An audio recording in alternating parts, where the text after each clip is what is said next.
Mr. President, the past 4 years have been marked by increasing instability on the world stage.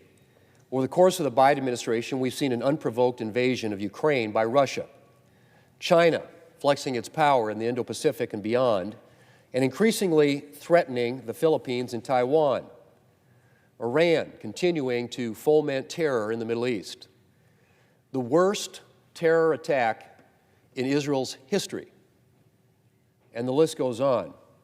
And while the Biden administration cannot be held solely responsible for all of these events, the lack of clear American leadership under President Biden has undoubtedly contributed to the unrest that we've seen internationally.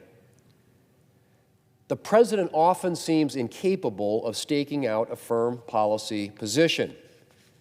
Again and again, he seems to want to have things both ways, whether he's ordering attacks on Iran-backed terrorists while simultaneously declaring his unwillingness to escalate, or drawing red lines for Israel while proclaiming U.S. support. Or take the war on Ukraine, where President Biden has advocated for the U.S. providing defense assistance while simultaneously slow-walking approval for critical combat resources, which has unquestionably contributed to the present situation.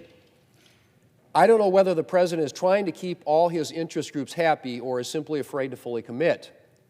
But his indecisiveness telegraphs weakness to our enemies and allies alike, just as his disastrous withdrawal from Afghanistan did, or his policy toward Iran. The Biden administration began relations with Iran on a note of appeasement, with an attempt to reinstate the Obama administration's flawed nuclear deal, and then followed that up by unfreezing $6 billion in Iranian assets as part of a deal to free American prisoners. Now, thankfully, the administration ultimately refroze those funds in the wake of Hamas' October 7, 2023 attack. But unfreezing them in the first place was a serious mistake, as were things like the Biden administration's decision to restart funding for the United Nations Relief and Works Agency, or UNRWA, despite long-held suspicions, since confirmed, that there were UNRWA staffers with ties to Islamist militant groups.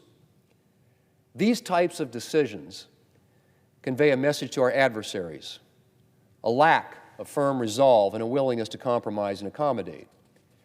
And in the face of this kind of message, it's little wonder that terrorists throughout the Middle East have been emboldened and have been attacking not just our ally Israel, but American assets and American soldiers in the region.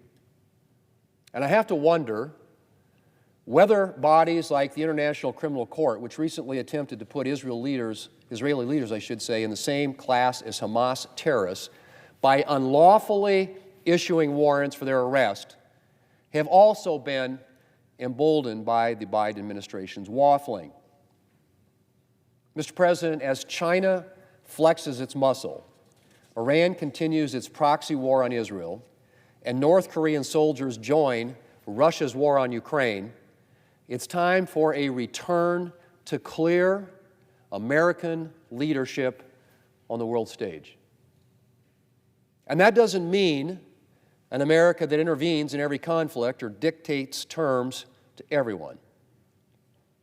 We neither can nor should attempt to become the world's policeman.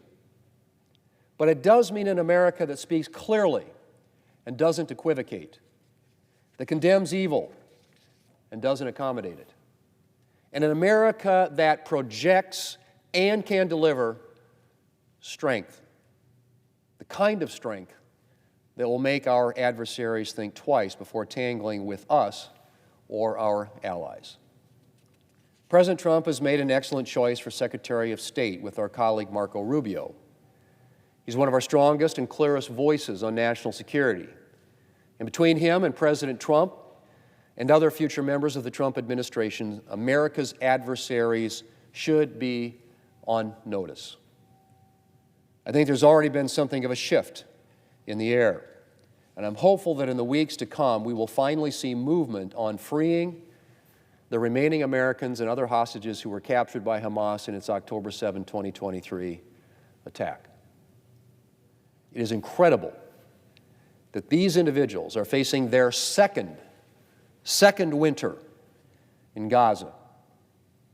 And President Trump's statement Monday about his commitment to freeing these hostages immediately should be a warning to Hamas that the United States will no longer tolerate the captivity of her citizens. Mr. President, the last few years have shown us what a world without clear American leadership looks like. I am confident that the next 4 years will show us what the world looks like with it. Mr. President, I yield the floor.